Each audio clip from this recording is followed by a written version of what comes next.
কুরবানির ব্যাপারে ইতিহাস বলতে গিয়ে আল্লাহ তাআলা বলছেন, ওয়ালিকুল্লি উম্মাতিন জাআলনা মানসাকান লিয়াযকুরু ইসমাল্লাহি আলা মা রাযাকাহুম মিন বাহিমাতিল আনআম ফাইলাহুকুম ইলাহুন ওয়াহিদ ফালাহু আসলিমু ওয়া বাশশিরিল মুখবিতিন। আল্লাহ রাব্বুল আলামিন বলেন, প্রত্যেক জাতির জন্যই আমি কুরবানির বিধান রেখেছিলাম যাতে করে তারা আল্লাহর দেওয়া রিজিক চতুষ্পদ জন্তুর উপরে আল্লাহর নাম নেয় নিতে পারে। এই জন্য আমি প্রত্যেক জাতির জন্য কুরবানির ব্যবস্থা রেখেছি।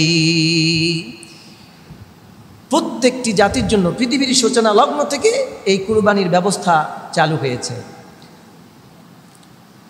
এই কুরবানির প্রথম যেটা প্রেক্ষাপট পটভূমি সেটা শুরু হয়েছিল আদম আলাইহিস সালামের দুই সন্তান হাবিল এবং কাবিলের মাধ্যমে।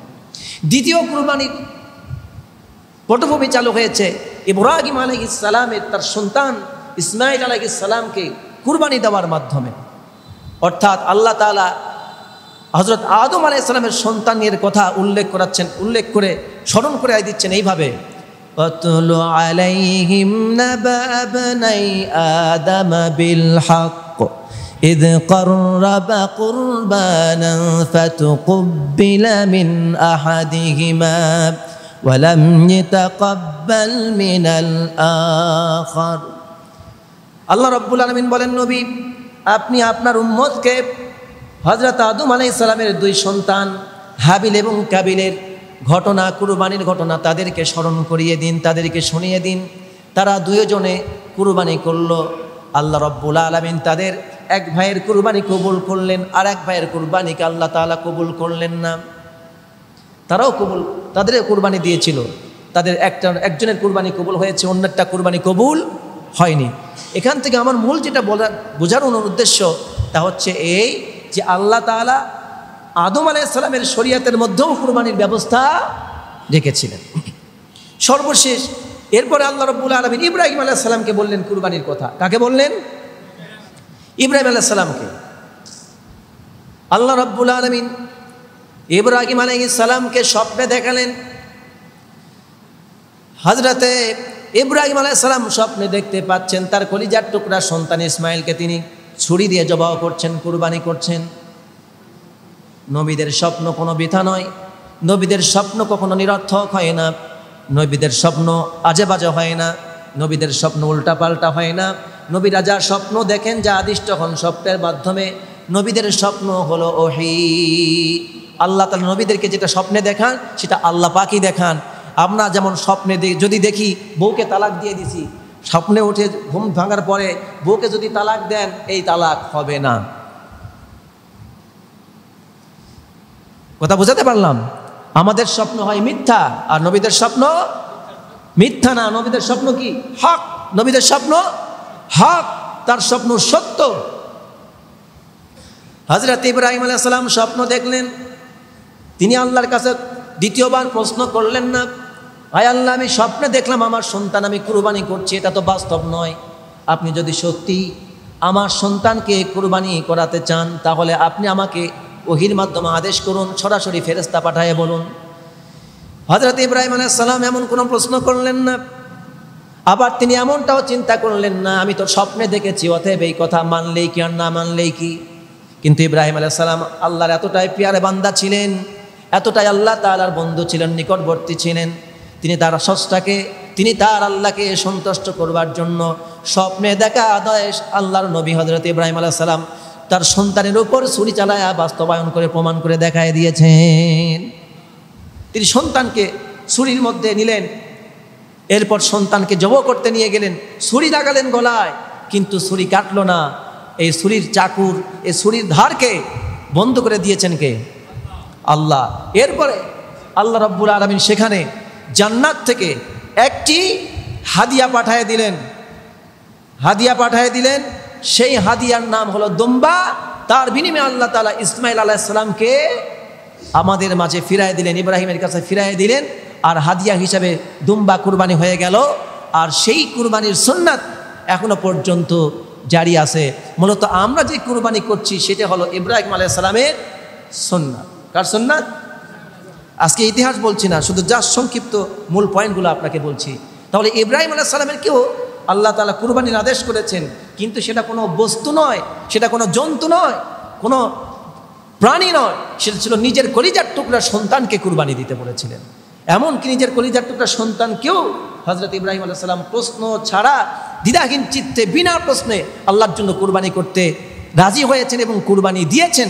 এটাই হলো মুমিনের শিক্ষা, যে আল্লাহ যখন আদেশ করবেন তখন আমার জান থাকবে নাকি যাবে, আমার সন্তান বাঁচবে নাকি মরবে, এই চিন্তা না করে আমার সন্তান 2 দিন বাঁচলে চাকরি পাবে, ব্যবসা বাণিজ্য উন্নয়ন করবে, আমরা আরামায়েশে জীবনযাপন করতে পারবো, একজন মুমিন মুসলমান এই চিন্তা করবে না। যখন ইসলামের জন্য প্রয়োজন পড়বে, কোরআনের জন্য প্রয়োজন পড়বে, আল্লাহ দ্বীন কায়েমের জন্য প্রয়োজন পড়বে, তখন একজন বাবা, একজন মা, প্রত্যেকটি মুমিন, প্রত্যেকটি মুসলমান তার কলিজার টুকরা সন্তানকে দোয়া করে রাস্তায় বের করে দিয়ে বলবে, সন্তান আমি তোমাকে ইব্রাহিমের মতো করে ইসমাইল যেভাবে কুরবানি হয়েছে, তোমাকে আল্লাহর রাস্তায় কুরবানি হওয়ার জন্য আমি রাস্তায় পাঠিয়ে দিলাম। হয় জিহাদ করো, যুদ্ধ করে, হয় গাজী হও, না হয় শহীদ হও। তুমি শহীদ হলে আমি শহীদের মা হব, আমি ইসমাইল আলাইহিস সালামের সাথে উঠতে পারবো। এমন মা যদি, এমন বাবা যদি ঘরে ঘরে থাকতো, আজকে পৃথিবীতে ইসলাম নিয়ে ছিনিমিনি খেলা, কোরআন নিয়ে ছিনিমিনি খেলা, নবীকে নিয়ে ছিনিমিনি খেলার মতো কোনো ব্যক্তি আমরা পৃথিবীতে খুঁজে পেতাম না। ঠিক কিনা বলুন? সুতরাং প্রত্যেকটি মুমিনের শিক্ষা নেওয়া উচিত, আমরা যেন ইব্রাহিমের মতো করে, ইসমাইল আলাইহিস সালামের মায়ের মতো করে নিজের জীবনটাকে তৈরি করতে পারি, আমরা যেন সন্তানকে দ্বীনের জন্য কুরবান করে দিতে পারি। এটাই আল্লাহ তাআলা চাচ্ছেন। আল্লাহ তাআলা আমাদের বোঝার তৌফিক দান করুন। আল্লাহ রাব্বুল আলামিন এবার আমাদের নবী, প্রিয় নবী মুহাম্মদুর রাসূলুল্লাহ সাল্লাল্লাহু আলাইহি ওয়াসাল্লাম, তিনি যখন মক্কায় কঠিন কাফের মুশরিকদের যন্ত্রণায় যখন আক্রান্ত হয়ে গেলেন, কঠিন মুসিবতে পড়লেন, আল্লাহ রাব্বুল আলামিন হযরতে মুহাম্মদুর রাসূলুল্লাহ সাল্লাল্লাহু আলাইহি ওয়াসাল্লামকে ওহীর মাধ্যমে জানায় দিলেন, আমার নবী, আমার হাবিব, ইন্না আ'তাইনাকাল কাউসার। আল্লাহ তাআলা তার নবীকে কুরবানির আদেশ দিয়ে এই সূরাটা নাজিল করেছেন। বলেন, ইন্না আ'তাইনাকাল কাউসার ফাসাল্লি লিরাব্বিকা ওয়ানহার ইন্না শানিআকা হুয়াল আবতার। সুবহানাল্লাহ। আল্লাহ রাব্বুল আলামিন আমাদের নবী, প্রিয় নবী মুহাম্মদুর রাসূলুল্লাহ সাল্লাল্লাহু আলাইহি ওয়াসাল্লামকে ওহীর মাধ্যমে জানায় দিলেন, মক্কার কাফের মুশরিকরা যখন নবীকে কষ্ট দিল, যন্ত্রণা দিল, নবীকে যখন জুলুম অত্যাচার করলো, সাহাবায়ে কেরামদের উপর জুলুম অত্যাচার করতে লাগলো, সাহাবায়ে কেরাম থাকতে পারলেন না মক্কায়, হিজরত করে কেউ চলে গেল আবিসিনিয়ায়, কেউ হিজরত করে চলে গেল মদিনায়। আল্লাহর নবীকে আল্লাহ রাব্বুল আলামিন তাকে মেরাজ করালেন, ইসরা করালেন, মেরাজ করালেন। আল্লাহ রাব্বুল আলামিন আমার নবীকে আদেশ করে জারি করে দিলেন, আমার নবী শোনো, অনেক কষ্ট পেয়েছ, যন্ত্রণা পেয়েছ, তোমার হতাশাগ্রস্ত হওয়ার কোনো কারণ নাই। দুনিয়ায় তোমাকে যারা কষ্ট দিয়েছে আমার হাবিব, আপনি জেনে রাখুন, ওয়ালাল আখিরাতু খায়রুল লাকা মিনাল উলা। সুবহানাল্লাহ। আল্লাহ তাআলা নবীকে বলছেন, নবী, এখন যারা আপনাকে কষ্ট দিচ্ছে, এর পরবর্তী সময়টা আপনার জন্য হবে কল্যাণকর, আপনার জন্য হবে উত্তম সময়। আপনাকে আমি রব্বুল আলামিন এতটা সন্তুষ্ট করব, আপনাকে এতটা মর্যাদা দিব, আপনি খুশি হয়ে যাবেন। বলুন সুবহানাল্লাহ। আল্লাহর নবী হিজরত করে মদিনায় চলে গেলেন, রাষ্ট্র কায়েম হয়ে গেল, নবী এখন প্রেসিডেন্ট হয়ে গেলেন। তিনি তো নবী, তিনি তো রাসূল, আবার রাষ্ট্রের তিনি প্রেসিডেন্ট। এখন তিনি যা বলেন আঙ্গুলের হেলানোতে তাই হয়ে যায়, হয় কি না? মদিনায় যখন চলে গেলেন, প্রেসিডেন্ট হলেন, তিনি তো নবী, তিনি রাসূল, পাশাপাশি গোটা মদিনা রাষ্ট্রের প্রেসিডেন্ট। তিনি এখন যা বলবেন তাই হবে। আল্লাহ তাআলা মক্কায় উনি মার খেলেন, তার সাহাবায়ে কেরাম মার খেলেন। এখন বলুন তো, মক্কার তুলনায় মদিনায় আল্লাহর রাসূলের মর্যাদা বেড়েছে না কমেছে? সেখানে তার ক্ষমতা বেড়েছে না কমেছে? সেখানে তার সম্মান, ক্ষমতা, মর্যাদার সব কিছুকে আল্লাহ তাআলা স্থায়ী করে দিলেন। সুবহানাল্লাহ। আল্লাহ বলছেন, ওয়ালাল আখিরাতু খায়রুল লাকা মিনাল উলা। আমি দুনিয়াতেই আপনাকে, এখন যে কষ্ট স্বীকার করছেন, আমি আপনাকে এমন কিছু দিব, আপনি কিছুদিন পরে আপনি এখন যা পেয়েছেন তার চাইতে এমন কিছু পাবেন যেটা পেয়ে আপনি খুশি হয়ে যাবেন, আপনি উত্তম কিছু পাবেন। এখনের চাইতে পরবর্তী সময়টা আপনার জন্য কল্যাণকর হবে। সুবহানাল্লাহ পড়ুন। এটা হলো দুনিয়ার সময়। এটা কিসের সময়? দুনিয়ার। এটা আপনি দুনিয়াতে পাবেন, সম্মান পাবেন, ক্ষমতা পাবেন, আপনার সব কিছু পৃথিবীতে চালু থাকবে, আপনার প্রশংসা। রফা'না লাকা যিকরাক। আজকের মক্কায় কাফেররা আপনার বিরুদ্ধে আঙ্গুল তোলে, আপনাকে নির্বংশ বলে, আপনার সাহাবাদেরকে মারধর করে, আপনার পিঠের উপরে উঠে নারী ভুঁড়ি চাপায়, আপনাকে ধাক্কা দেয়, গলা ধাক্কা দেয়, আপনার গলায় গামছা পেঁচে টান দেয়। হে নবী, এই মক্কা থেকে আপনাকে কিছুদিন পরে মদিনায় যখন নিব, এই মক্কার চাইতে পরবর্তী সময়টা আপনার জন্য অনেক সম্মানের হবে, অনেক উত্তম হবে, অনেক কল্যাণকর হবে। তখন আপনার ইশারায় পৃথিবীতে সব কিছু মানতে বাধ্য হবে। সুবহানাল্লাহ। দুনিয়া আল্লাহ তাআলা তাকে সম্মানিত করলেন, এরপর আল্লাহ তাআলা তাকে কি করলেন? আবার আখিরাতে তার সম্মান বাড়ায় দিলেন। আল্লাহ পাক বললেন, ইন্না আ'তাইনাকাল কাউসার ফাসাল্লি লিরাব্বিকা ওয়ানহার ইন্না শানিআকা হুয়াল আবতার। সুবহানাল্লাহ। আল্লাহ বলছেন, নবী আপনি কষ্ট পেয়েছেন, আপনি হতাশ হবেন না, আপনি নিরাশ হবেন না, আপনি কষ্ট নেবেন না। এই পৃথিবীর কেউ কাউসারের মালিক হতে পারবে না। আমি আল্লাহ তাআলা ওহীর মাধ্যমে আপনাকে জানাই দিলাম, কাল কিয়ামতের ময়দানে হাসরের মাঠে হাউজে কাউসারের একচ্ছত্র মালিক আমি রব্বুল আলামিন, আপনি হাবিবকে বানাই দেব। সুবহানাল্লাহ। সেদিন গোটা হাসরবাসী কোটি কোটি কোটি কোটি মিলিয়ন ট্রিলিয়ন অজস্র উম্মতেরা, অজস্র মানুষেরা হাউজে কাউসারের এক ফোঁটা পানি পান করার জন্য ছটফট করবে। কিন্তু নবী সেই দিন আপনি যাকে দিবেন সে ছাড়া দ্বিতীয় কেউ হাউজে কাউসারে আসতে পারবে না, পানি পান করতে পারবে না। সেই কাউসারের মালিক আমি আপনাকে দান করব। এরপর কি করব? মাকামে মাহমুদ দান করব, যেটা আর কেউ পাবে না। সুপারিশ করার একমাত্র মালিক আমি আপনারা বানিয়ে দেব, আর কেউ সুপারিশ করতে পারবে না। সব সুপারিশ বন্ধ হয়ে থাকবে, সবার জান্নাতে করবে, সব বন্ধ হয়ে থাকবে। আপনার সুপারিশ যতক্ষণ না চালু না হবে ততক্ষণ পর্যন্ত সবাই নীরব নিস্তব্ধ হয়ে অপেক্ষা করতে থাকবে, আপনাকে সবাই শ্রদ্ধার মানবে। সুবহানাল্লাহ। সুতরাং আমি আপনাকে যা দিব তাতে আপনি খুশি হয়ে যাবেন। এখন যা কষ্ট করছেন পরবর্তীতে যা পাবেন তা অনেক কল্যাণকর, উত্তম হবে। সুবহানাল্লাহ। শুধু তাই না, আমি পরকালে আপনাকে হাউজে কাউসার দেব, মাকামে মাহমুদ দান করব, আপনাকে সুপারিশের পারমিশন দেব। হে নবী, এখন এই দুনিয়ায় আপনাকে কাফের মুশরিকরা কষ্ট দিচ্ছে, আপনি মনে কষ্ট নেবেন না। আর আপনি আল্লাহর সন্তুষ্টির জন্য কোন কাফের কি করলো, কোন মুশরিক কি করলো আপনার দেখার প্রয়োজন নাই। আপনি যে কাজটা এখন করবেন তা হচ্ছে এই, ফাসাল্লি লিরাব্বিকা ওয়ানহার। আপনি আপনার রবের জন্য নামাজ আদায় করবেন আর আল্লাহর জন্যই কুরবানি করবেন। সুবহানাল্লাহ। মক্কার মানুষেরা কি করতো জানেন? বছরে একটা সময় তারা কুরবানির দিনে আসলে পরে, এই কুরবানি তো আমার নবীর সুন্নাত শুধু না, এই কুরবানি কার সুন্নাত? পৃথিবীর সূচনা লগ্ন থেকে এই সুন্নাত চালু আছে, ঠিক না? তো মক্কার কাফের মুশরিক যারা ছিল ওনারাও কুরবানি করতেন, কিন্তু তাদের কুরবানিটা ছিল দুই রকমের। কয়ভাবে কুরবানি করত? দুইভাবে কুরবানি করতে। একটা কুরবানি করত তারা দেবতার নামে, দেবতার নামে কুরবানি করার পর এই কুরবানি পশুর গোস্তগুলি তারা বেদিমূলে দেবতার সামনে গোস্তগুলি রেখে দিয়ে চলে যেত। এটা ছিল একটা ধরন। আর একটা ধরন ছিল কুরবানি করার পর কুরবানি যন্ত্র গোস্তগুলি কাবা ঘরের সামনে গিয়ে তারা রেখে দিত। এরপর কুরবানির রক্তগুলি কাবা ঘরের দেয়ালের মধ্যে তারা লাগাই দিত আর ওখানে ফেলাই রেখে চলে যেত। ওরা মনে করত এগুলি আল্লাহ নিয়ে যাবে, এগুলি আল্লাহ নেবেন, আমাদেরকে কবুল করবেন, আমাদেরকে পুরস্কৃত করবেন। এইভাবে তারা কাবা ঘরের সামনে গিয়ে কাবা ঘরের চতুর্দিকে তারা গোস্ত রেখে কুরবানির রক্তগুলি কাবা ঘরের দেওয়ালের চতুর্দিকে তারা লাগাই দিত, লেপটাই দিত। এইভাবে তারা আল্লাহর নৈকট্য অর্জনের চিন্তা ভাবনা করত। কিন্তু আল্লাহ তাআলা বলছেন কুরবানির পদ্ধতি তো এইটা না, কুরবানি করতে হবে কার নামে? জোরে বলেন, কার নামে কুরবানি হবে? কুরবানি আল্লাহর নামে হবে। এই জন্য কোনো মান্নত কোনো দরগার গায়ে নয়, কোনো মাজারে গিয়ে নয়, কোনো বাবার নামে নয়, কোনো পীর মুর্শিদের নামে নয়। মান্নত হবে একমাত্র কার নামে? আল্লাহর নামে মান্নত হবে। দ্বিতীয় পৃথিবীর কারো নামে মান্নত করা যাবে না। যদি মান্নত করেন সেই মান্নত হারাম, ওই মান্নত ভেঙে ফেলতে হবে। কথা বোঝাতে পারলাম? তাহলে আমাদের সব কিছু একমাত্র কার নামে হবে? যা আল্লাহর নামে করা যায় না তা কোনো ইবাদত নয়। যেটা আল্লাহর জন্য করা হয় সব কটাই কি ইবাদত। সুতরাং আল্লাহ রাব্বুল আলামিন আমার হাবিব সাল্লাল্লাহু আলাইহি ওয়াসাল্লামকেও কুরবানির আদেশ করলেন।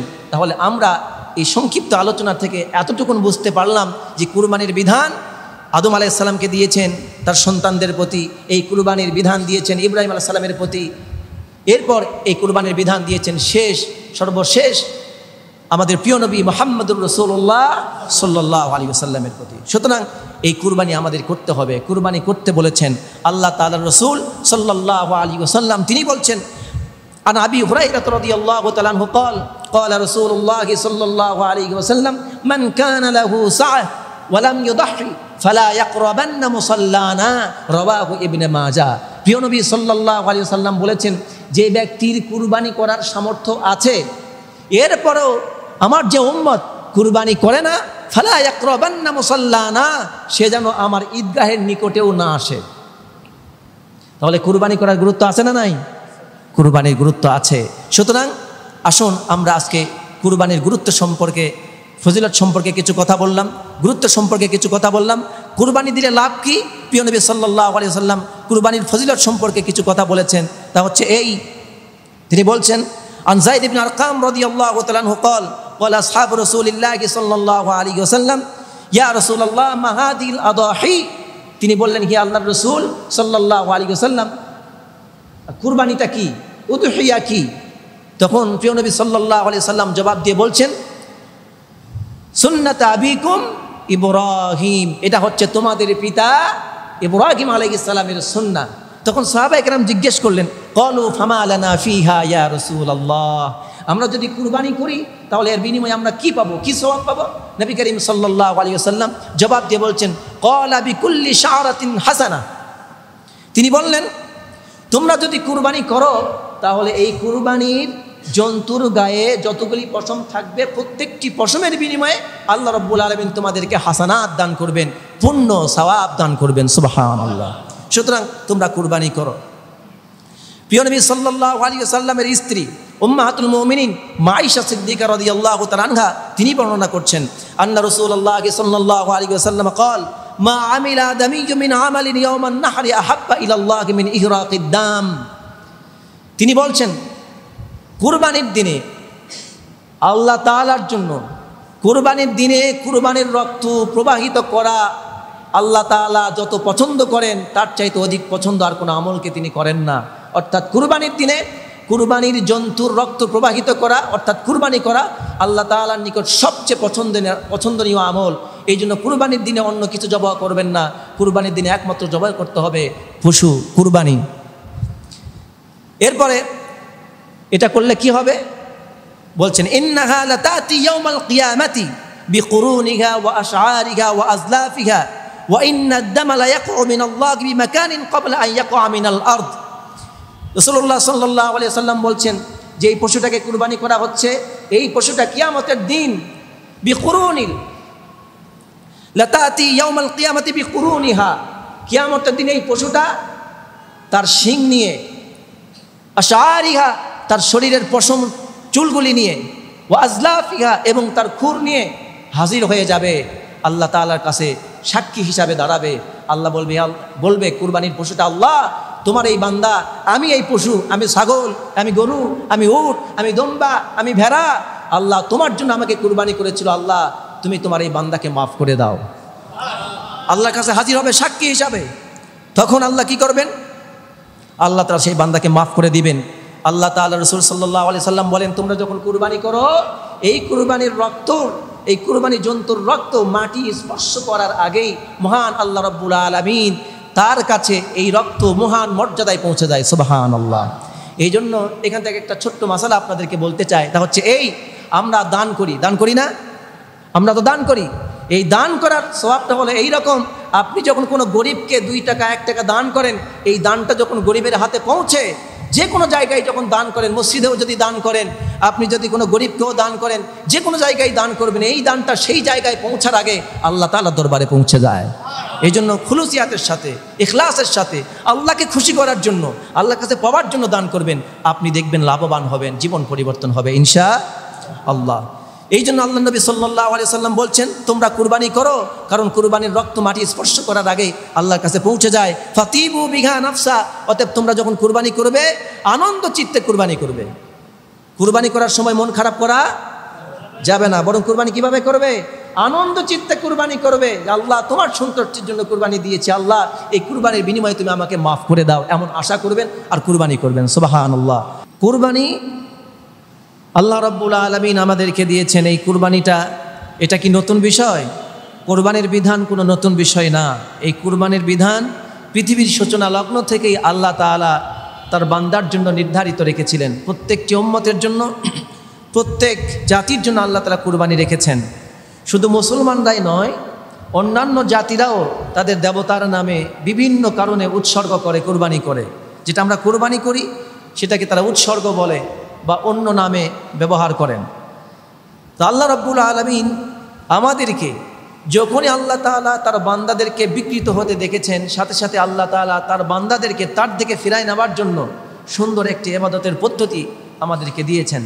যখন বান্দা এক আল্লাহ ছাড়া অন্য কারোর সামনে মাথা নত করতে শুরু করলো, আল্লাহ রাব্বুল আলামিন তখন নামাজের মতো ব্যবস্থা দিয়ে বললেন, তোমরা কোনো দেবতার সামনে, কোনো সৃষ্টির সামনে মাথা নত করতে পারবে না, একমাত্র আমাকেই সেজদা দিতে হবে নামাজের মাধ্যমে। মানুষ যখন দেবতার নামে কুরবানি শুরু করলো, তখন আল্লাহ রাব্বুল আলামিন কুরবানি দেবতার নামে হবে না, দেবতা কুরবানি তো হবে একমাত্র আল্লাহর নামে। কার নামে হবে? আল্লাহর নামে কুরবানি হবে। তখন আল্লাহ রাব্বুল আলামিন কুরবানির এই প্রথাকে পরিবর্তন করে দিয়ে, শিরিকের প্রথাকে দূর করে দিয়ে আল্লাহ তাআলা তখন বললেন কুরবানি একমাত্র আমার নামে হবে। তখন থেকে বান্দার প্রতি এই কুরবানির ব্যবস্থা আল্লাহ রাব্বুল আলামিন আরেকটি ইবাদত দান করলেন। মানুষ উপাস থেকেছে, বিভিন্ন কারণে বিভিন্ন সময়ে মানুষ উপাস থাকে। এখনো অন্য ধর্মের মধ্যে উপাস থাকার প্রথা আছে না নাই? আছে। হিন্দু ধর্মে উপোস থাকে, আরও অন্যান্য ধর্মে উপোস থাকে, কিন্তু আল্লাহ তাআলা বলছে উপাস থাকে গায়রুল্লাহর নামে, অন্যান্য নিজের তৈরি করা পদ্ধতিতে। আল্লাহ বললেন উপাস যখন থাকবেই তখন আমি আল্লাহর জন্যই তোমার রোজা রাখো, সিয়াম পালন করো। আল্লাহ তাআলা প্রত্যেক মাসে 3টা করে রোজা দিয়েছেন, সপ্তাহে 2টা করে দিয়েছেন। স্পেশালি সারা বছরে একটি মাস আমাদের জন্য রোজা আল্লাহর জন্য করে দিয়েছেন। সুবহানাল্লাহ। এমনি করে আমরা যদি দেখি প্রত্যেকটি অন্যান্য সংস্কৃতির অপোজিটে আল্লাহ তাআলা আমাদেরকে তাকে সন্তুষ্ট করবার জন্য, বান্দাকে আল্লাহর দিকে ফিরায় নেবার জন্য আল্লাহ তাআলা তার বিকল্প ব্যবস্থা রেখেছেন আমার জন্য। এমনকি ঈদুল আজহা, কুরবানির ঈদ, কিংবা ঈদুল ফিতর, রমাদানের ঈদ, এই ঈদে যখন কাফের মুশরিকরা মদিনায় কয়েকদিন যাবৎ মেলা উদযাপন করত, সেটাকে নওরোজ বলা হতো। সেই মেলায় যখন তারা নাচ, গান, মদ, জেনা, ব্যভিচার বিভিন্ন কিছু করত, আর ওই মেলাটাকে তারা 2 ভাগে ভাগ করেছিল। একটা হলো দরিদ্রদের জন্য আর একটা হলো ধনীদের জন্য। যেই দিন গরিবেরা মেলায় আসবে সেই দিন ধনীরা আসবে না। এভাবে গরিবদের জন্য মেলাটা একদিনের জন্য রাখতো, আর বাকি দিনগুলোই ধনীদের জন্য রাখতো। তারা আমোদ প্রমোদ করত। সেই দিন কোনো দাসী, কোনো গরিব মানুষ ওই মেলায় যেতে পারতো না। আবার দাম ছিল চড়া মূল্য এবং তাদেরকে মূল্যায়ন করা হতো না। এইভাবে আল্লাহ রাসূল সাল্লাল্লাহু আলাইহি ওয়াসাল্লাম মক্কা থেকে হিজরত করে যখন মদিনায় আসলেন, দেখলেন গরিব দুঃখীরা কষ্ট পাচ্ছে, তারা আনন্দ করতে পারছে না। আল্লাহ রাব্বুল আলামিনের হাবিব সাল্লাল্লাহু আলাইহি ওয়াসাল্লাম তিনি বললেন, আমার উম্মতেরা, আল্লাহ তাআলা তোমাদের এই আনন্দের বিনিময়ে, তোমাদের এই হারামের বিনিময়ে আল্লাহ তাআলা তোমাদের জন্য ইবাদতপূর্ণ একটি খুশির দিন দিয়েছেন। 2টা দিন নির্ধারিত করেছেন, একটা হচ্ছে ঈদুল ফিতর আর একটা হলো ঈদুল আজহা। সুবহানাল্লাহ। তাহলে ভূমিকায় বোঝাতে চাইলাম এইটা যে আমরা যে ইবাদতই করব সেই ইবাদতটা একমাত্র আল্লাহর জন্য হতে হবে। কার জন্য হতে হবে? বান্দারা আল্লাহর জন্য ইবাদত না করে যখন মানুষের জন্য শুরু করলো, তখন আল্লাহ তাআলা এই নিয়মটাকে পরিবর্তন করে দিয়ে আল্লাহর দিকে করে নিলেন, যাতে করে বান্দারা আল্লাহর ইবাদত করে, বান্দারা নিজের জীবনের কল্যাণ করে তারা যেন জান্নাতে যেতে পারে। সুবহানাল্লাহ। তাহলে আল্লাহ তাআলা হচ্ছেন আমাদের প্রতি সবচেয়ে বড় মেহেরবান, সবচেয়ে বড় দয়াবান। ওনার চাইতে দয়াবান, মেহেরবান আর কেউ হতে পারবে না।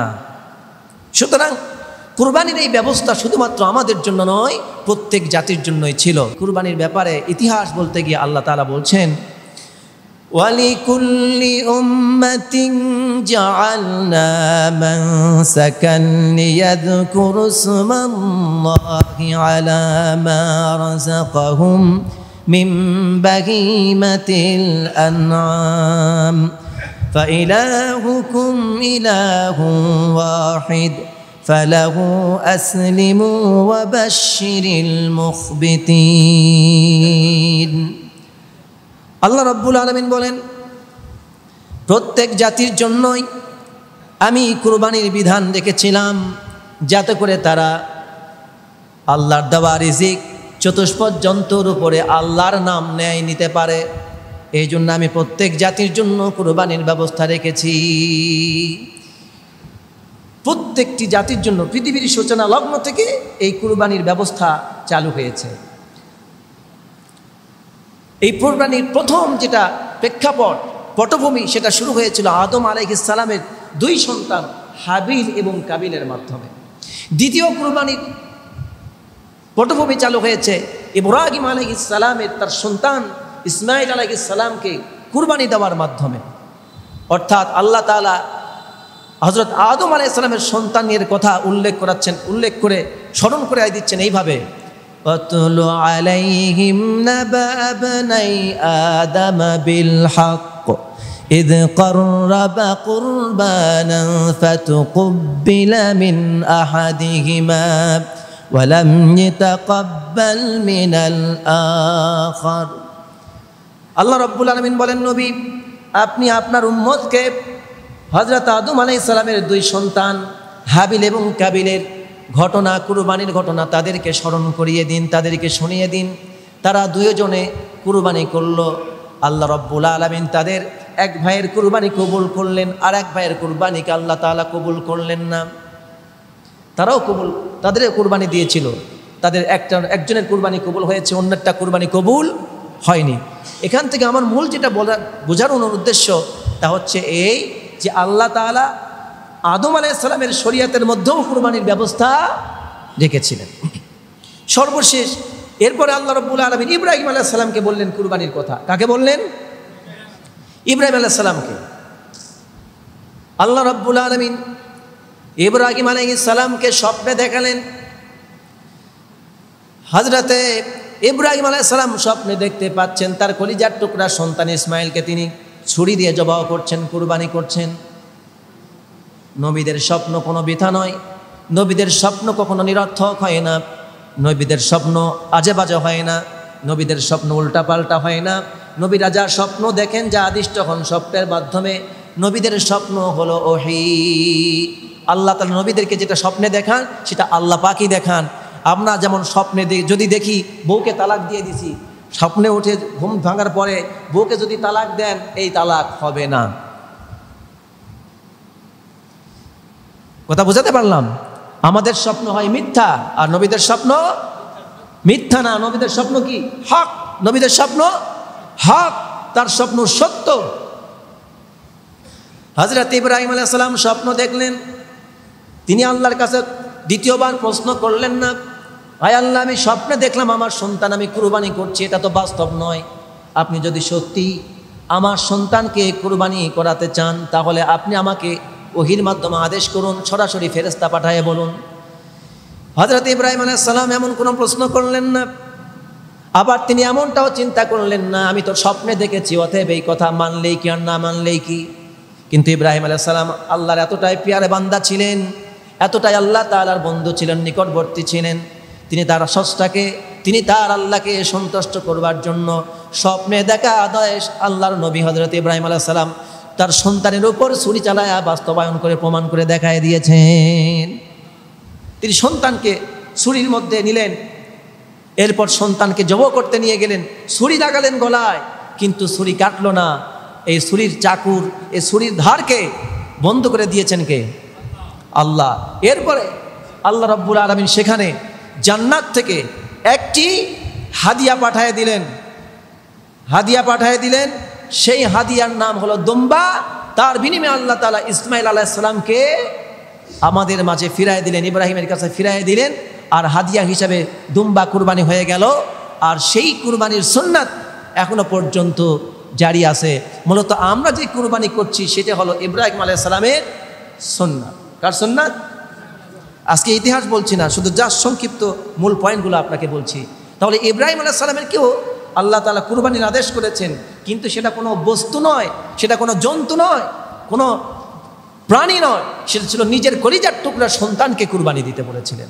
এমনকি নিজের কলিজার টুকরা সন্তানকেও হযরত ইব্রাহিম আলাইহিস সালাম প্রশ্ন ছাড়া দ্বিধাহীন চিত্তে বিনা প্রশ্নে আল্লাহর জন্য কুরবানি করতে রাজি হয়েছেন এবং কুরবানি দিয়েছেন। এটাই হলো মুমিনের শিক্ষা, যে আল্লাহ যখন আদেশ করবেন তখন আমার জান থাকবে নাকি যাবে, আমার সন্তান বাঁচবে নাকি মরবে এই চিন্তা না করে আমার সন্তান 2 দিন বাঁচলে চাকরি পাবে, ব্যবসা বাণিজ্য উন্নয়ন করবে, আমরা আরামায়েশে জীবনযাপন করতে পারবো, একজন মুমিন মুসলমান এই চিন্তা করবে না।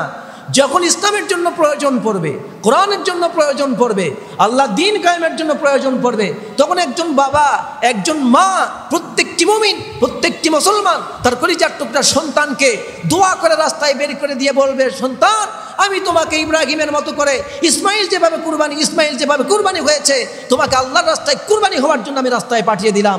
হয় জিহাদ করো, যুদ্ধ করে, হয় গাজী হও, না হয় শহীদ হও। তুমি শহীদ হলে আমি শহীদের মা হব, আমি ইসমাইল আলাইহিস সালামের সাথে উঠতে পারবো। এমন মা যদি, এমন বাবা যদি ঘরে ঘরে থাকতো, আজকে পৃথিবীতে ইসলাম নিয়ে ছিনিমিনি খেলা, কোরআন নিয়ে ছিনিমিনি খেলা, নবীকে নিয়ে ছিনিমিনি খেলার মতো কোনো ব্যক্তি আমরা পৃথিবীতে খুঁজে পেতাম না, ঠিক কিনা বলুন? সুতরাং প্রত্যেকটি মুমিনের শিক্ষা নেওয়া উচিত, আমরা যেন ইব্রাহিমের মতো করে, ইসমাইল আলাইহিস সালামের মায়ের মতো করে নিজের জীবনটাকে তৈরি করতে পারি, আমরা যেন সন্তানকে দ্বীনের জন্য কুরবান করে দিতে পারি। এটাই আল্লাহ তাআলা চাচ্ছেন। আল্লাহ তাআলা আমাদের বোঝার তৌফিক দান করুন। আল্লাহ রাব্বুল আলামিন এবার আমাদের নবী, প্রিয় নবী মুহাম্মদুর রাসূলুল্লাহ সাল্লাল্লাহু আলাইহি ওয়াসাল্লাম, তিনি যখন মক্কায় কঠিন কাফের মুশরিকদের যন্ত্রণায় যখন আক্রান্ত হয়ে গেলেন, কঠিন মুসিবতে পড়লেন, আল্লাহ রাব্বুল আলামিন হযরতে মুহাম্মদুর রাসূলুল্লাহ সাল্লাল্লাহু আলাইহি ওয়াসাল্লামকে ওহীর মাধ্যমে জানায় দিলেন, আমার নবী, আমার হাবিব, ইন্না আ'তাইনাকাল কাউসার। আল্লাহ তাআলা তার নবীকে কুরবানির আদেশ দিয়ে এই সূরাটা নাজিল করেছেন। বলেন, ইন্না আ'তাইনাকাল কাউসার ফাসাল্লি লিরাব্বিকা ওয়ানহার ইন্না শানিআকা হুয়াল আবতার। সুবহানাল্লাহ। আল্লাহ রাব্বুল আলামিন আমাদের নবী, প্রিয় নবী মুহাম্মদুর রাসূলুল্লাহ সাল্লাল্লাহু আলাইহি ওয়াসাল্লামকে ওহীর মাধ্যমে জানায় দিলেন, মক্কার কাফের মুশরিকরা যখন নবীকে কষ্ট দিল, যন্ত্রণা দিল, নবীকে যখন জুলুম অত্যাচার করলো, সাহাবায়ে কেরামদের উপর জুলুম অত্যাচার করতে লাগলো, সাহাবায়ে কেরাম থাকতে পারলেন না মক্কায়, হিজরত করে কেউ চলে গেল আবিসিনিয়ায়, কেউ হিজরত করে চলে গেল মদিনায়। আল্লাহর নবীকে আল্লাহ রাব্বুল আলামিন তাকে মেরাজ করালেন, ইসরা করালেন, মেরাজ করালেন। আল্লাহ রাব্বুল আলামিন আমার নবীকে আদেশ করে জারি করে দিলেন, আমার নবী শোনো, অনেক কষ্ট পেয়েছ, যন্ত্রণা পেয়েছ, তোমার হতাশাগ্রস্ত হওয়ার কোনো কারণ নাই। দুনিয়ায় তোমাকে যারা কষ্ট দিয়েছে আমার হাবিব, আপনি জেনে রাখুন, ওয়ালাল আখিরাতু খায়রুল লাকা মিনাল উলা। সুবহানাল্লাহ। আল্লাহ তাআলা নবীকে বলছেন, নবী, এখন যারা আপনাকে কষ্ট দিচ্ছে, এর পরবর্তী সময়টা আপনার জন্য হবে কল্যাণকর, আপনার জন্য হবে উত্তম সময়। আপনাকে আমি রব্বুল আলামিন এতটা সন্তুষ্ট করব, আপনাকে এতটা মর্যাদা দিব, আপনি খুশি হয়ে যাবেন। বলুন সুবহানাল্লাহ। আল্লাহর নবী হিজরত করে মদিনায় চলে গেলেন, রাষ্ট্র কায়েম হয়ে গেল, নবী এখন প্রেসিডেন্ট হয়ে গেলেন। তিনি তো নবী, তিনি তো রাসূল, আবার রাষ্ট্রের তিনি প্রেসিডেন্ট। এখন তিনি যা বলেন আঙ্গুলের হেলানোতে তাই হয়ে যায়, হয় কি না? মদিনায় যখন চলে গেলেন, প্রেসিডেন্ট হলেন, তিনি তো নবী, তিনি রাসূল, পাশাপাশি গোটা মদিনা রাষ্ট্রের প্রেসিডেন্ট। তিনি এখন যা বলবেন তাই হবে। আল্লাহ তাআলা মক্কায় উনি মার খেলেন, তার সাহাবায়ে কেরাম মার খেলেন। এখন বলুন তো, মক্কার তুলনায় মদিনায় আল্লাহর রাসূলের মর্যাদা বেড়েছে না কমেছে? সেখানে তার ক্ষমতা বেড়েছে না কমেছে? সেখানে তার সম্মান, ক্ষমতা, মর্যাদার সব কিছুকে আল্লাহ তাআলা স্থায়ী করে দিলেন। সুবহানাল্লাহ। আল্লাহ বলছেন, ওয়ালাল আখিরাতু খায়রুল লাকা মিনাল উলা। আমি দুনিয়াতেই আপনাকে, এখন যে কষ্ট স্বীকার করছেন, আমি আপনাকে এমন কিছু দিব, আপনি কিছুদিন পরে আপনি এখন যা পেয়েছেন তার চাইতে এমন কিছু পাবেন, যেটা পেয়ে আপনি খুশি হয়ে যাবেন, আপনি উত্তম কিছু পাবেন। এখনের চাইতে পরবর্তী সময়টা আপনার জন্য কল্যাণকর হবে। সুবহানাল্লাহ পড়ুন। এটা হলো দুনিয়ার সময়। এটা কিসের সময়? দুনিয়ার। এটা আপনি দুনিয়াতে পাবেন, সম্মান পাবেন, ক্ষমতা পাবেন, আপনার সব কিছু পৃথিবীতে চালু থাকবে, আপনার প্রশংসা। রাফা'না লাকা যিকরাক। আজকের মক্কায় কাফেররা আপনার বিরুদ্ধে আঙ্গুল তোলে, আপনাকে নির্বংশ বলে, আপনার সাহাবাদেরকে মারধর করে, আপনার পিঠের উপরে উঠে নারী ভুঁড়ি চাপায়, আপনাকে ধাক্কা দেয়, গলা ধাক্কা দেয়, আপনার গলায় গামছা পেঁচে টান দেয়। হে নবী, এই মক্কা থেকে আপনাকে কিছুদিন পরে মদিনায় যখন নিব, এই মক্কার চাইতে পরবর্তী সময়টা আপনার জন্য অনেক সম্মানের হবে, অনেক উত্তম হবে, অনেক কল্যাণকর হবে। তখন আপনার ইশারায় পৃথিবীতে সব কিছু মানতে বাধ্য হবে। সুবহানাল্লাহ। দুনিয়া আল্লাহ তাআলা তাকে সম্মানিত করলেন, এরপর আল্লাহ তাআলা তাকে কি করলেন, আবার আখিরাতে তার সম্মান বাড়ায় দিলেন। আল্লাহ পাক বললেন, ইন্না আ'তাইনাকাল কাউসার ফাসাল্লি লিরাব্বিকা ওয়ানহার ইন্না শানিআকা হুয়াল আবতার। সুবহানাল্লাহ। আল্লাহ বলছেন, নবী আপনি কষ্ট পেয়েছেন, আপনি হতাশ হবেন না, আপনি নিরাশ হবেন না, আপনি কষ্ট নেবেন না। এই পৃথিবীর কেউ কাউসারের মালিক হতে পারবে না। আমি আল্লাহ তাআলা ওহীর মাধ্যমে আপনাকে জানাই দিলাম, কাল কিয়ামতের ময়দানে হাসরের মাঠে হাউজে কাউসারের একচ্ছত্র মালিক আমি রব্বুল আলামিন আপনি হাবিবকে বানাই দেব। সুবহানাল্লাহ। সেদিন গোটা হাসরবাসী কোটি কোটি কোটি কোটি মিলিয়ন ট্রিলিয়ন অজস্র উম্মতেরা, অজস্র মানুষেরা হাউজে কাউসারের এক ফোঁটা পানি পান করার জন্য ছটফট করবে। কিন্তু নবী সেই দিন আপনি যাকে দিবেন সে ছাড়া দ্বিতীয় কেউ হাউজে কাউসারে আসতে পারবে না, পানি পান করতে পারবে না। সেই কাউসারের মালিক আমি আপনাকে দান করব। এরপর কি করব? মাকামে মাহমুদ দান করব, যেটা আর কেউ পাবে না। সুপারিশ করার একমাত্র মালিক আমি আপনারা বানিয়ে দেব, আর কেউ সুপারিশ করতে পারবে না। সব সুপারিশ বন্ধ হয়ে থাকবে, সবার জান্নাতের প্রবেশ সব বন্ধ হয়ে থাকবে। আপনার সুপারিশ যতক্ষণ না চালু না হবে ততক্ষণ পর্যন্ত সবাই নীরব নিস্তব্ধ হয়ে অপেক্ষা করতে থাকবে, আপনাকে সবাই শ্রদ্ধার মানবে। সুবহানাল্লাহ। সুতরাং আমি আপনাকে যা দিব তাতে আপনি খুশি হয়ে যাবেন। এখন যা কষ্ট করছেন পরবর্তীতে যা পাবেন তা অনেক কল্যাণকর, উত্তম হবে। সুবহানাল্লাহ। শুধু তাই না, আমি পরকালে আপনাকে হাউজে কাউসার দেব, মাকামে মাহমুদ দান করব, আপনাকে সুপারিশের পারমিশন দেব। হে নবী, এখন এই দুনিয়ায় আপনাকে কাফের মুশরিকরা কষ্ট দিচ্ছে, আপনি মনে কষ্ট নেবেন না। আর আপনি আল্লাহর সন্তুষ্টির জন্য কোন কাফের কি করলো, কোন মুশরিক কি করলো আপনার দেখার প্রয়োজন নাই। আপনি যে কাজটা এখন করবেন তা হচ্ছে এই, ফাসাল্লি লিরাব্বিকা ওয়ানহার, আপনি আপনার রবের জন্য নামাজ আদায় করবেন আর আল্লাহর জন্যই কুরবানি করবেন। সুবহানাল্লাহ। মক্কার মানুষেরা কি করতো জানেন? বছরে একটা সময় তারা কুরবানির দিনে আসলে পরে, এই কুরবানি তো আমার নবীর সুন্নাত শুধু না, এই কুরবানি কার সুন্নাত? পৃথিবীর সূচনা লগ্ন থেকে এই সুন্নাত চালু আছে, ঠিক না? তো মক্কার কাফের মুশরিক যারা ছিল ওনারাও কুরবানি করতেন, কিন্তু তাদের কুরবানিটা ছিল দুই রকমের। কয়ভাবে কুরবানি করত? দুইভাবে কুরবানি করতে। একটা কুরবানি করত তারা দেবতার নামে, দেবতার নামে কুরবানি করার পর এই কুরবানি পশুর গোস্তগুলি তারা বেদিমূলে দেবতার সামনে গোস্তগুলি রেখে দিয়ে চলে যেত। এটা ছিল একটা ধরন। আর একটা ধরন ছিল কুরবানি করার পর কুরবানি যন্ত্র গোস্তগুলি কাবা ঘরের সামনে গিয়ে তারা রেখে দিত। এরপর কুরবানির রক্তগুলি কাবা ঘরের দেয়ালের মধ্যে তারা লাগাই দিত আর ওখানে ফেলাই রেখে চলে যেত। ওরা মনে করত এগুলি আল্লাহ নিয়ে যাবে, এগুলি আল্লাহ নেবেন, আমাদেরকে কবুল করবেন, আমাদেরকে পুরস্কৃত করবেন। এইভাবে তারা কাবা ঘরের সামনে গিয়ে কাবা ঘরের চতুর্দিকে তারা গোস্ত রেখে কুরবানির রক্তগুলি কাবা ঘরের দেওয়ালের চতুর্দিকে তারা লাগাই দিত, লেপটাই দিত। এইভাবে তারা আল্লাহর নৈকট্য অর্জনের চিন্তা ভাবনা করত। কিন্তু আল্লাহ তাআলা বলছেন কুরবানির পদ্ধতি তো এইটা না, কুরবানি করতে হবে কার নামে? জোরে বলেন, কার নামে কুরবানি হবে? কুরবানি আল্লাহর নামে হবে। এই জন্য কোনো মান্নত কোনো দরগার গায়ে নয়, কোনো মাজারে গিয়ে নয়, কোনো বাবার নামে নয়, কোনো পীর মুর্শিদের নামে নয়। মান্নত হবে একমাত্র কার নামে? আল্লাহর নামে মান্নত হবে। দ্বিতীয় পৃথিবীর কারো নামে মান্নত করা যাবে না। যদি মান্নত করেন সেই মান্নত হারাম, ওই মান্নত ভেঙে ফেলতে হবে। কথা বোঝাতে পারলাম? তাহলে আমাদের সব কিছু একমাত্র কার নামে হবে? যা আল্লাহর নামে করা যায় না তা কোনো ইবাদত নয়। যেটা আল্লাহর জন্য করা হয় সব কটাই কি ইবাদত। সুতরাং আল্লাহ রাব্বুল আলামিন আমার হাবিব সাল্লাল্লাহু আলাইহি ওয়াসাল্লামকেও কুরবানির আদেশ করলেন। তাহলে আমরা এই সংক্ষিপ্ত আলোচনা থেকে এতটুকুন বুঝতে পারলাম যে কুরবানির বিধান আদম আলাইহিস সালামকে দিয়েছেন তার সন্তানদের প্রতি, এই কুরবানির বিধান দিয়েছেন ইব্রাহিম আলাইহিস সালামের প্রতি, এরপর এই কুরবানির বিধান দিয়েছেন সর্বশেষ আমাদের প্রিয় নবী মুহাম্মদুর রাসূলুল্লাহ সাল্লাল্লাহু আলাইহি ওয়াসাল্লামের প্রতি। সুতরাং এই কুরবানি আমাদের করতে হবে। কুরবানি করতে বলেছেন আল্লাহ তাআলার রাসূল সাল্লাল্লাহু আলাইহি ওয়াসাল্লাম। তিনি বলছেন, আন আবি হুরায়রা রাদিয়াল্লাহু তাআলা আনহু قال قال رسول الله صلى الله عليه وسلم من كان له سعة ولم يضحي فلا يقربن مصلانا رواه ابن ماجه। প্রিয় নবী সাল্লাল্লাহু আলাইহি ওয়াসাল্লাম বলেছেন, যে ব্যক্তির কুরবানি করার সামর্থ্য আছে এরপরও আমার যে উম্মত কুরবানি করে না, ফালা ইয়াকরাবান্না মুসাল্লানা, সে যেন আমার ঈদগাহের নিকটেও না আসে। তাহলে কুরবানি করার গুরুত্ব আছে না নাই? কুরবানির গুরুত্ব আছে। সুতরাং আসুন আমরা আজকে কুরবানির গুরুত্ব সম্পর্কে, ফজিলত সম্পর্কে কিছু কথা বললাম, গুরুত্ব সম্পর্কে কিছু কথা বললাম। কুরবানি দিলে লাভ কি? প্রিয় নবী সাল্লাল্লাহু আলাইহি ওয়াসাল্লাম কুরবানির ফজিলত সম্পর্কে কিছু কথা বলেছেন।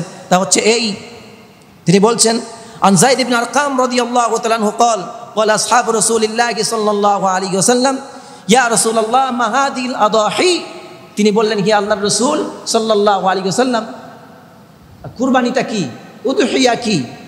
তখন প্রিয় নবী সাল্লাল্লাহু আলাইহি ওয়াসাল্লাম জবাব দিয়ে বলছেন সুন্নাত আবিকুম ইব্রাহিম, এটা হচ্ছে তোমাদের পিতা ইব্রাহিম আলাইহিস সালামের সুন্নাহ। তখন সাহাবায়ে কেরাম জিজ্ঞেস করলেন ক্বালু ফামা লানা ফিহা ইয়া রাসূলুল্লাহ, আমরা যদি কুরবানি করি তাহলে এর বিনিময়ে আমরা কি পাবো, কি সওয়াব পাবো?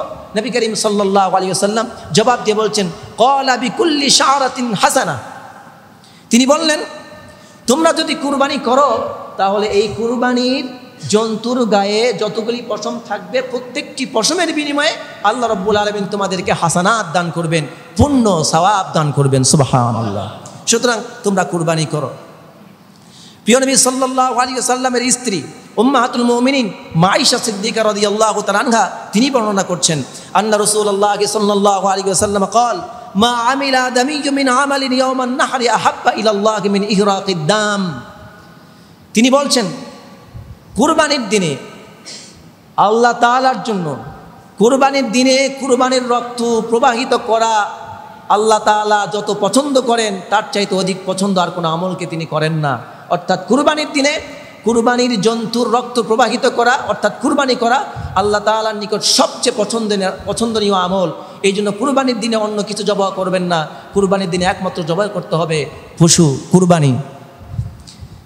এরপরে এটা করলে কি হবে বলছেন ইন্নাহা লাতাতি ইয়াউমাল কিয়ামাতি বিকুরুনিহা ওয়া আশআরিহা ওয়া আজলাফিহা ওয়া ইন্না আদ-দামা লা ইয়াকউ মিনাল্লাহি বিমাকানিন ক্বাবলা আন ইয়াকউ মিনাল আরদ। রাসূলুল্লাহ সাল্লাল্লাহু আলাইহি ওয়াসাল্লাম বলছেন যে এই পশুটাকে কুরবানি করা হচ্ছে, এই পশুটা কিয়ামতের দিন বিকুরুনিল লাতাতি ইয়াউমাল কিয়ামাতি বিকুরুনিহা, কিয়ামতের দিন এই পশুটা তার শিং নিয়ে, আশআরিহা তার শরীরের পশম চুলগুলি নিয়ে, ওয়া আজলাফিহা এবং তার খুর নিয়ে হাজির হয়ে যাবে আল্লাহ তাআলার কাছে, সাক্ষী হিসাবে দাঁড়াবে। আল্লাহ বলবে কুরবানির পশুটা আল্লাহ তোমার এই বান্দা, আমি এই পশু, আমি ছাগল, আমি গরু, আমি উট, আমি দম্বা, আমি ভেড়া, আল্লাহ তোমার জন্য আমাকে কুরবানি করেছিল, আল্লাহ তুমি তোমার এই বান্দাকে মাফ করে দাও। আল্লাহর কাছে হাজির হবে সাক্ষী হিসাবে। তখন আল্লাহ কি করবেন? আল্লাহ তাআলা সেই বান্দাকে মাফ করে দিবেন।